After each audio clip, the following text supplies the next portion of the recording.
Isipin mo ang mandirigma na kasing tumpak ng sniper. Ang bilis ng kidlat. At ang lakas ng suntok ng isang hydraulic na martilyo. From Naoya. Boksingerong hindi lang nananalo, kundi naninira pa. Mga walang talo, veterano at mga prodigyo ng ring. Lahat sila ay bumagsak sa kanya. Ang kanyang pangalan ay Naoya Inoue, isang halimaw na isinilang para sa karahasan, isang mamamatay tao sa loob ng ring, isang lalaki na may iisang layunin, mag-knockout. Paano siya napunta rito? Kwento ito ng pinakamabangis na boksingero mula Japan at ng lalaking itinuturing na mas malakas sumuntok kaysa kay Mike Tyson. Maghanda ka dahil ang makikita mo ay tiyak na mag-iiwan sa iyo ng pagkabigla.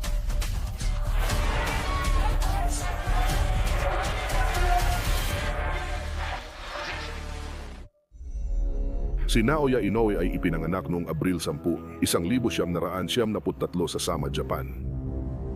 Simula pagkabata, nakalaan na ang kanyang buhay sa boxing. Si Shingo Inoue ama niya ang unang nagturo at sumailalim siya sa matinding pagsasanay mula pagkabata.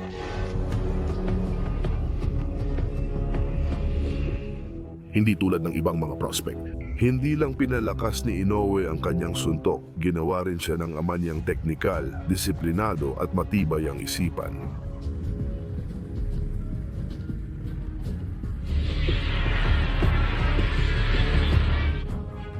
Sa kanyang amateur na karera, nagtala siya ng 75 panalo at 6 na talo na mayagpag sa pambansang torneo at nanalo ng medalya sa internasyonal na kompetisyon. Sa 19, ipinakita niya ang pambihirang talento ng Japan, ngunit ang kapalaran niya ay nasa professional na boxing. Noong ika-2 ng Oktubre 2012, nag-debut si Inoue bilang profesional laban kay Quezon Omayao, isang Pilipinong boksingero na may karanasan. Inaasahan na magiging kompetitibo ang laban pero ang nangyari ay isang massacre. 握っているこの距離感です。右のボディがもう一度打ちました。ワンツー。飛び込んできたところ左フックで返してきます。ヤルボディ。コンビネーションがやっぱり普通の人にはできない攻撃ですね。最後はこの井上の右。このショートのフックが当たっています。 Sa simula pa lang, pinamalas na ni Inoue ang lakas niya. Ang bilis niya ay nakakabaliw, ang kanyang katumpakan ay parang isang siruhano, at ang mga suntok niya ay parang mga pagsabog sa katawan ni Omayao. ラインがデビュー戦高校アマチュア7込まれたこのディフェンス技術、そして中盤の外してからの打ち込みです。 Sa ika-4 na round, tinamaan siya ng hook sa atay at napalupasay sa sahig. そうですね、上下の内訳も素晴らしいですね。 はい、左ボデ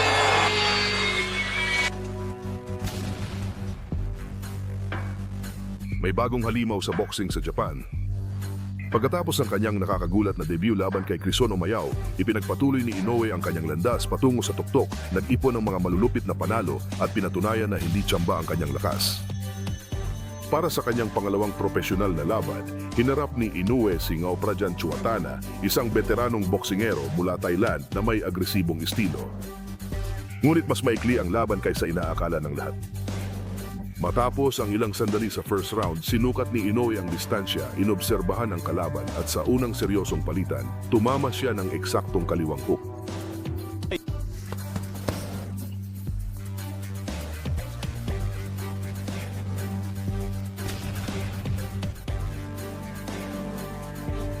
Bumagsak agad si Chuatana at hindi na nakatayo. Sa loob lamang ng 2 profesional na laban, nakilala na si Inoue bilang isang malupit na tagatapos. Matapos ang 2 sunod na panalo, nakalaban ni Inoue si Yuki Sano, isang matatag na mandirigmang Hapones. Sa unang round pa lang, halatang mahirap ang laban na ito. Hindi bumagsak si Sano sa unang mga suntok at gumaganti ng counterpunch, ngunit unti-unting winasak siya ni Inoue gamit ang eksaktong galaw. 当たっていません。ようやく左ジャブ一発。ダメージはどうですかね。はい。それがやはりもう井上なんですかね。この場合は。この左フックのサンドから左気持ちの中でブレて、あっと左ジャブ一発。ブレが生じたホールから生中継でお伝えしています。井上尚弥のプロデビュー3戦目。右ストレートなので右が離れる。Sa ika-10 round, sobra na ang naipong parusa. Kitang-kita na ang mga sugat sa mukha ni Sano. Sunod-sunod ang malalakas na suntok ni Inoue kaya napilitang itigil ng referee ang laban via technical knockout.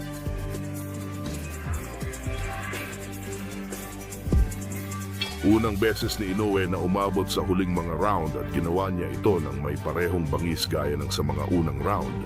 Sa 4 pa lang na professional na laban, nakuha na agad ni Inoue ang kanyang unang malaking pagkakataon. Isang laban para sa Japanese Minimoska title kontra kay Ryoichi Taguchi.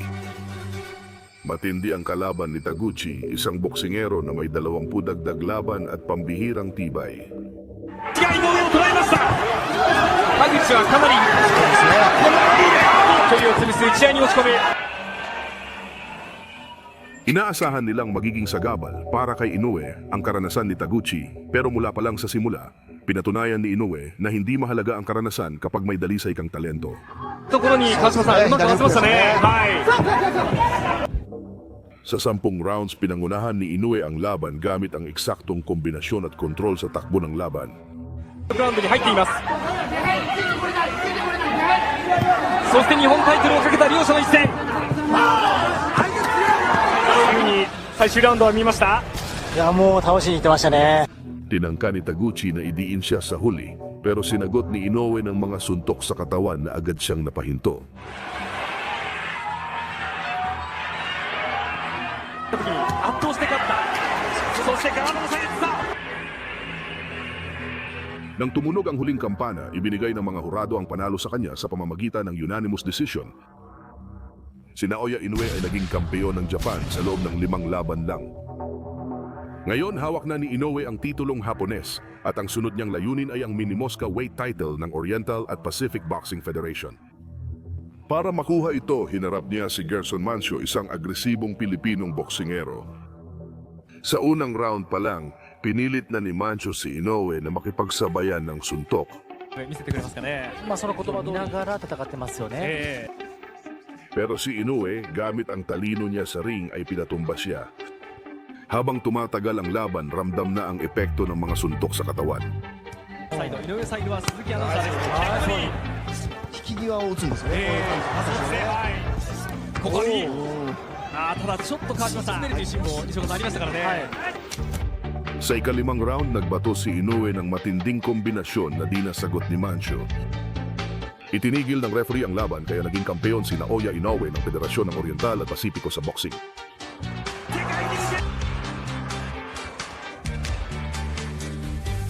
Anim na laban pa lang, may 2 titulo na siya, pero nagsisimula pa lang ang kanyang uhaw sa tagumpay.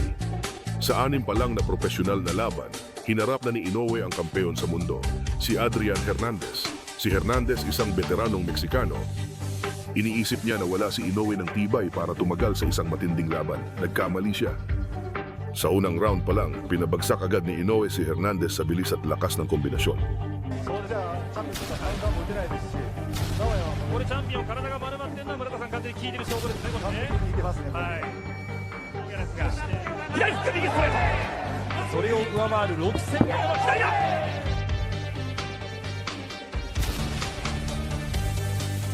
はい。しかし右。あんまりもらわない方がいいです。 Sa ika-6 na round, isang malupit na tuwid na kanan ang nagpatigil ng hininga niya at pinatigil ng referee ang laban.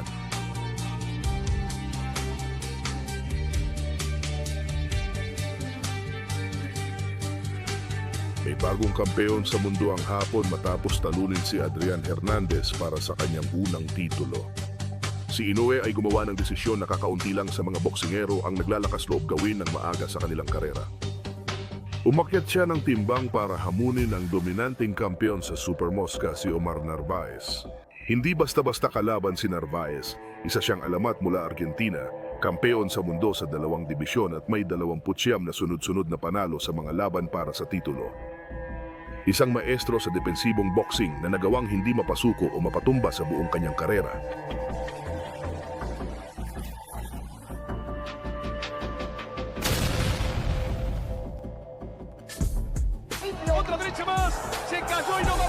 Lo vapulea con derecha, con izquierda. ¿Qué sentido tiene que esto continúe, no? Ahí va a parar. Y lógico, viejo. Era hora, querido. Akala ng mga eksperto nagmamadali si Inoue. 7 laban pa lang siya bilang profesional pero kalaban na niya agad ang veteranong may 40 dagdag laban at matibay ang depensa. Pero ang nangyari nung gabing iyon ay isang brutal na pagwasak. Sa unang round pa lang, agresibo na si Inoue at pinilit si Narvaez gamit ang mabilis at malalakas na kombinasyon. スピードということですが、ドリブルを右。 Sa loob lamang ng ilang segundo ng unang round, nakapagpakawala si Inoue ng isang malakas na kanang suntok na nagpabagsak kay Narvaez sa lona sa unang pagkakataon sa kanyang karera. Bumangon ang kampeon ng Argentina, ngunit ngayon ay makikita sa kanyang muka ang pagdududa na hindi dati nakita. Ilang segundo lang ang lumipas, muling napabagsak ni Inoue si Inoue sa ikalawang pagkakataon.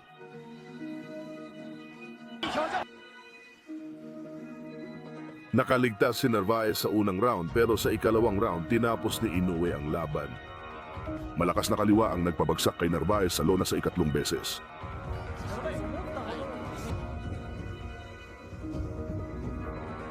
Muling tumayo si Narvaez pero halatang wala na siyang maibibigay pa. Sa huli tinamaan ni Inoue si Narvaez ng hook sa atay dahilan ng ika-4 at huling pagkadapa nito. Itinigil ng referee ang laban. Sa loob lamang ng 2 rounds, winasak ni Naoya Inoue ang isang kampeon na hindi pa natatalo sa mga laban sa titulo, isang lalaking hindi pa kailanman na knockout. Noong gabing iyon, naunawaan ng mundo ng boxing na may bagong halimaw na isinilang. Pagkatapos talunin si Omar Narvaez, 7 beses ipinagtanggol ni Inoue ang world title, pinatibay ang pagiging dominanting kampeon ng dibisyon. ものすごい力強い、また右。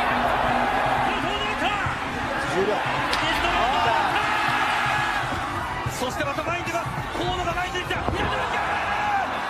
接近戦に試合これまで2回目のダウン。日本の主砲。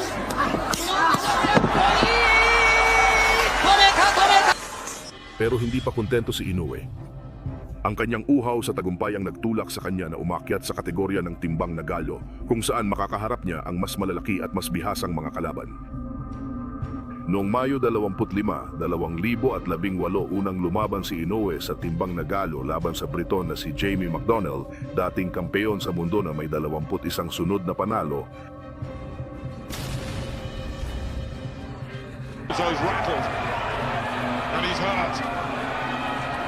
That's why McDonnell has to slip. Kumpiyansa si McDonnell na sapat ang laki at karanasan niya para pigilan ang Hapones. Pero mula sa unang segundo, lumabas si Inoue na parang isang mabangis na hayop.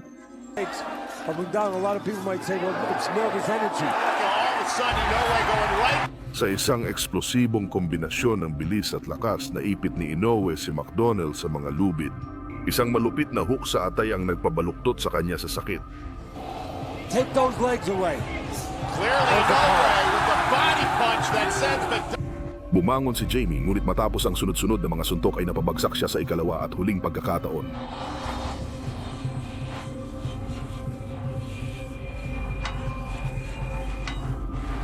Nasungkit ni Inoue ang ikalawang pandaigdigang titulo sa bagong dibisyon sa loob ng wala pang 2 minuto. Pero ang susunod niyang hamon ay mas malaki pa, ang World Boxing Super Series, ang pinakamahirap na torneo sa boxing.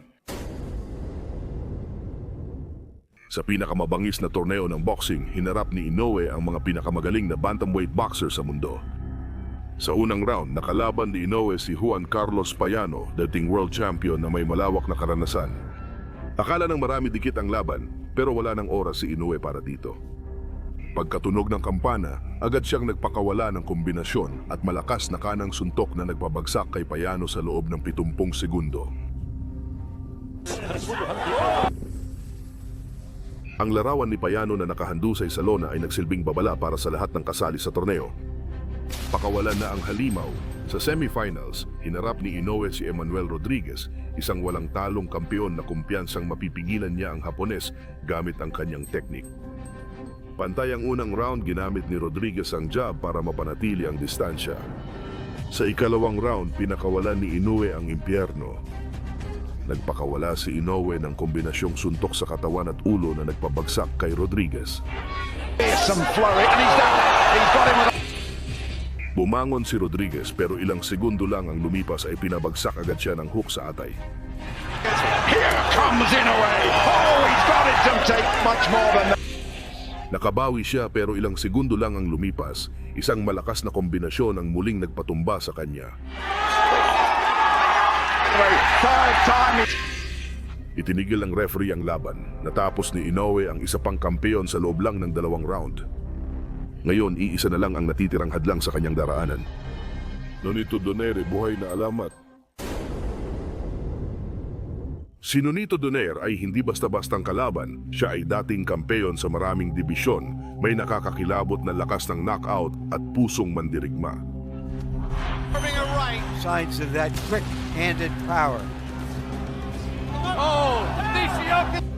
Sa unang pagkakataon sa kanyang karera, dinala si Inoue sa kanyang hangganan. 左ストレートボディへ今度はもっと左のコメントを試合で話してください。今度は見られたのは一瞬早く井上尚弥の方でしたがそうです、右ストレート当てようとしている。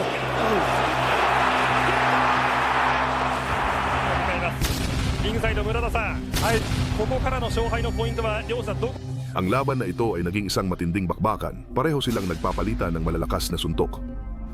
冷静に戦ってます。そうですかここは左しかし左井上尚弥のストレート炸裂でも井上選手のやっぱり底力っていうのをあの一発で見た気がします。いや、どうね。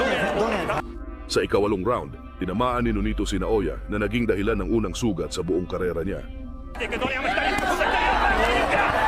試合の序盤で Kinaya ni Donaire ang mga suntok na sumira sa ibang mga kampeon at sa ikasyam na round, tumama siya ng isang malakas na kanang suntok na nagpayanig sa Hapones. Isang saglit nagmukhang tao ang halimaw. 一瞬切り抜いた井上 Nagpatuloy sila sa parehong bilis sa mga sumunod na round na nagbigay sa atin ng mga pambihirang suntok. 適応力そう話をしていたその能力が自分の最大の武器だ左ボディを使ったそれが5階級制覇レジェンドのガンド左をもらった今の選手としてはだいぶ戦い先ほどダウンを奪ったのは井上の左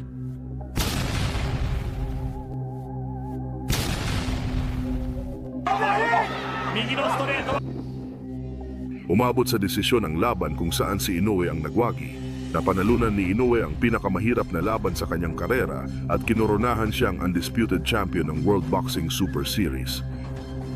Pero may rematch pa palang itinadhana.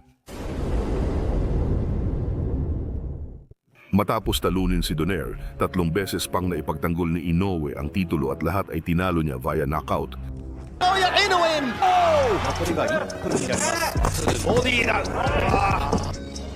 Pero noong 2022, dumating ang sandali ng katotohanan, ang rematch laban kay Nonito Donaire. 3 taon matapos ang kanilang unang laban, muling nagharap sa ring sina Inoue at Donaire. Wasak na ang alamat ni Donaire. Matapos ang malaking panalo niya sa rematch kay Nonito Donaire noong 2022, ipinagpatuloy ni Naoya Inoue ang kanyang walang kapantay na pag-angat sa boxing. Hinarap niya ang mga elite na kalaban at pinagtibay ang kanyang pamana bilang isa sa pinakadakilang boksingero ng kanyang henerasyon. Noong Disyembre 2022, nakalaban ni Inoue si Paul Butler, kampeon ng World Boxing Organization. Noong 2023, umakyat si Inoue sa Super Gallo para sa bagong hamon. Ang una niyang nakalaban dito ay si Stephen Fulton, isang undefeated na kampeon na kilala sa technical na galing at bilis. Ang laban na ginanap noong Hulyo ng 2023 sa Ariake Arena ay nagtapos sa panalo sa pamamagitan ng technical knockout at nagbigay kay Inoue ng mga titulo ng World Boxing Council at World Boxing Organization sa Super Gallo weight. Kasama si Marlon Tapales, ang laban na ginanap noong Disyembre ng 2023 ay isa na namang patunay ng lakas ni Inoue. Simula pa lang dinomina niya si Tapales gamit ang bilis at tumpak na suntok. Look at the feet. Look where Tapales' feet are at. Again, he's getting closer finding his range with that right hand. He's gonna be at.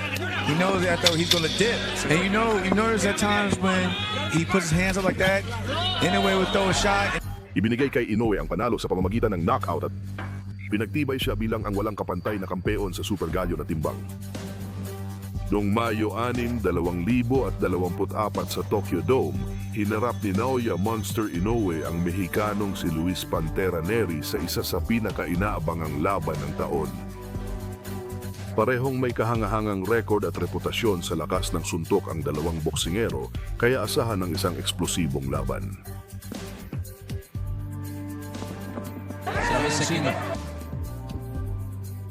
Sa unang tunog ng kampana, binigla ni Neri si Inoue sa sunod-sunod na suntok at kaliwang hook, kaya unang beses siyang napabagsak sa lona sa kanyang karera. Primer asalto, amarradito por allí, el open. Namangha ang mga manonood pero mas lalong tumindi ang determinasyon ng Hapones. Sa ikalawang round, nakuha ni Inoue ang composure at napabagsak si Neri sa isang tumpak na kombinasyon. Pinantay ang laban at pinatunayan na hindi niya basta isusuko ang kanyang trono.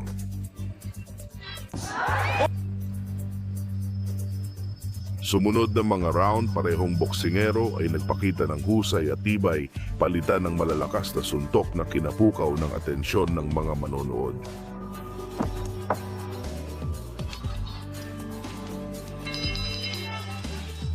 Sa ikalimang round, muling tinamaan ni Inoue si Neri ng tumpak na suntok na nagpatumba sa kanya. Ipinapakita ang kalamangan at pagod ng kalaban. Ahí el volado. Sa wakas, sa ika-6 na round, nagpakawala ang halimaw ng isang matinding kanang suntok na tuluyang nagpabagsak kay Neri at hindi na siya nakayanang magpatuloy. Tinapos ang laban sa knockout, muling pinatunayan ang kanyang paghahari sa Super Gallo Division. Sí, pero va a buscar el knockout y no. Hindi lang pinagtibay ng laban na ito ang reputasyon ni Inoue bilang isa sa pinakamagagaling pound for pound, kundi ipinakita rin nito ang kakayahan niyang lampasan ang mga pagsubok at magwagi sa mga kritikal na sitwasyon. Ilang buwan matapos nito, noong Setyembre 2024, ipinagtanggol ni Inoue ang kanyang mga undisputed na titulo sa Super Gallo laban sa Irish na si Teja Doheny sa Ariake Arena sa Tokyo. Ipinakita ni Doheny, dating world champion, ang kahangahangang paglaban. Pero naging labis ang technical na galing at lakas ni Inoue para sa kanya. That shot. He's going to down the middle. Inoue started the body work that could pay dividends for Naoya. It pins Doheny back against the rope. Sa ika-7 round, matapos ang mga sunod-sunod na suntok sa katawan, nasaktan si Doheny at hindi na nakapagtuloy, na nagbigay kay Inoue ng panibagong panalo sa pamamagitan ng technical knockout. Body punchers, and now you see the reaction from Doheny. That one hurt him. Ang mga tagumpay na ito ay lalo pang nagpatibay sa katayuan ni Inoue bilang isa sa pinakamahusay na pound for pound na boksingero. Kundi ipinakita rin ang kanyang galing laban sa mga elite na kalaban sa mundo. Noong Enero ng 2025, ipinagtanggol ni Inoue ang kanyang mga titulo laban sa South Korean na si Yejun Kim sa Ariake Arena ng Tokyo. Bagamat huling sandaling pamalit si Kim, ipinakita niya ang tapang at determinasyon. Si Inoue nanatiling tapat sa estilo at namayani sa laban. Oh, vicious body work fighter. Not a quick starter, but he's starting his offense. He's a prolific jabber, and that way he was punching. That's what I like. That's what you got to do. Oh my God. Sa ika-4 na round, isang malakas na kombinasyon ng kaliwa kanan ang nagpabagsak kay Kim sa lona, tinatakan ang panalo sa pamamagitan ng knockout at muling pinagtibay ang dominasyon ni Inoue sa dibisyon. Walang nakapigil sa kanya, walang nakahadlang sa kanyang pag-angat. Patuloy na nilalamon ni Naoya Inoue ang kanyang mga kalaban, winawasak ang mga kampeon at hinahamon ang mga hangganan ng boxing. Pero ang tanong, sino ang makakapigil sa halimaw?